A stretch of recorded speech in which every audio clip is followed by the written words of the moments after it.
everyone. Thanks so much for joining in. My name is Avi Yamasaki, and I am the Program Director of Trauma-Informed Programs in UCLA's Resilience in Your Student Experience Center, also known as RISE. So today's video is going to be focused on giving you some tangible tools to work through triggers and anxiety that might be arising for you. So the first tool I want to share is holding a grounding object. So honestly, that could be anything that you could find around your dorm room or in your apartment. Some tools that I like are a stone. I think stones can oftentimes be really grounding and be really anchoring, just the texture and smoothness of it. So I have a stone here. Another option are pipe cleaners. So I love working with pipe cleaners.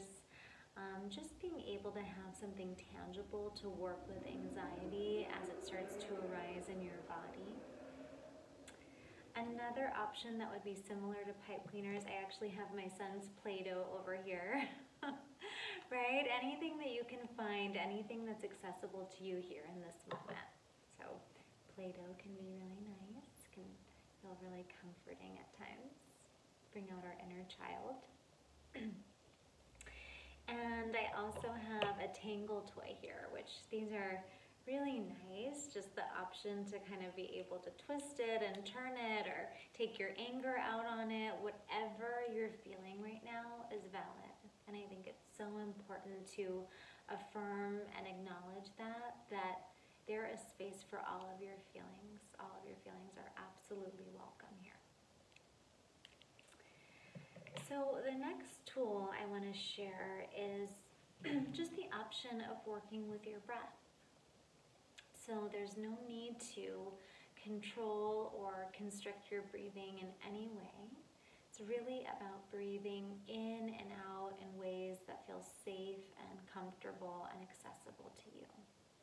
So one tool that I really like is something called a 5-step self-compassion hold. So we can do it here together and sort of work with our breath at the same time. So if it feels right for you, you could bring your palms to the top of your head and grounding the left palm on the top of your head, taking an inhale in. And on your exhale, maybe your right palm comes over your heart. Inhale, bringing the left palm to your belly. And exhale, the right palm comes on top of the left. Inhale to bring your right palm to the top of your head. Exhale, followed by the left. And you can continue this motion, finding any movement with your palms, any expression that feels comfortable in your body. What I like about this tool is it not only gives you the option to really invite in an abundance of self-compassion, but it gives you a tangible tool to work with your breath. And again, you can move in and out at your pace. There's absolutely no rush. And continue for as long as feels comfortable. And I really just want to invite you to breathe at your pace as things that are coming up, new announcements in the news about COVID-19. I just want to invite you to come back to your center, to come back to your breath, to absolutely know that your feelings are valid, but to give yourself that containment, to give yourself the time and space to take in what's happening and then moments to come back to yourself as it feels right for you. The next tool that I want to share, I'm acutely aware that for many of us, sitting or being with the internal sensations in our own bodies can feel like a lot, especially when there's a lot happening in the world, especially when there are things that are activating or triggering all around us.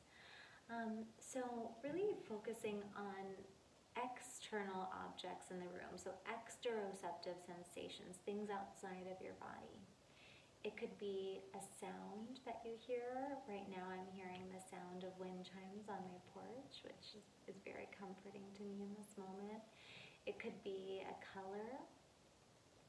It could be a scent, right? So really tapping into your senses, anything outside of the body that feels grounding or supportive to you.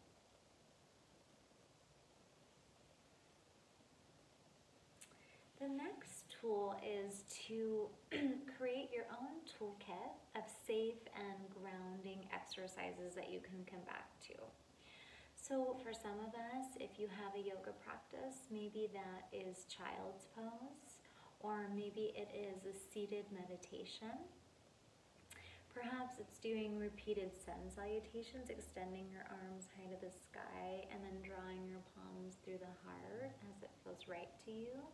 So inhale, noticing all of that energy and intention around you, and then exhale, drawing your palms through the heart.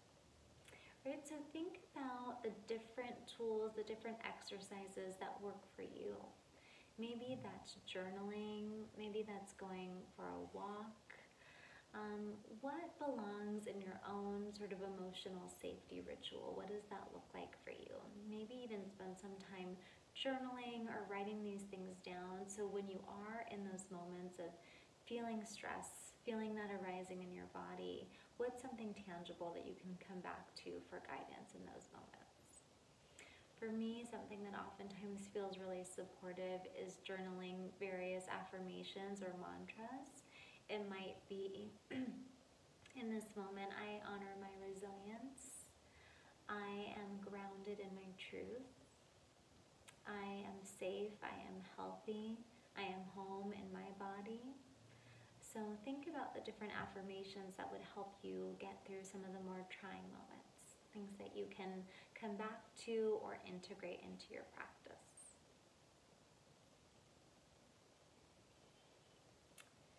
And next I would say is just the option to opt out, right? Sometimes there's just not going to be something that can help you tend to an overwhelming emotion that you're experiencing, and that's okay. You are absolutely allowed to opt out, to take as much time as you need to re-engage with the world when you're ready. I recognize that there is a lot that is changing, and that maybe there is a lot of disappointment that's coming up with whether it was graduation that you were planning on, or wanting to be on campus for spring quarter for your final year. I know that dealing with the discomfort of change is really, really overwhelming. So I invite you to be gentle with yourself, to exercise an abundance of compassion, to really invite that in as much as you can. And most importantly, to know that you are never alone in your experience, that you have a team that's here that supports you and is cheering you on and is keeping you lifted and supported amidst this most trying time. So thank you for spending this time with me. I hope that there were a few tools that you could tap into that might feel supportive to you during this time. And just know that the Rise Center is here to support you.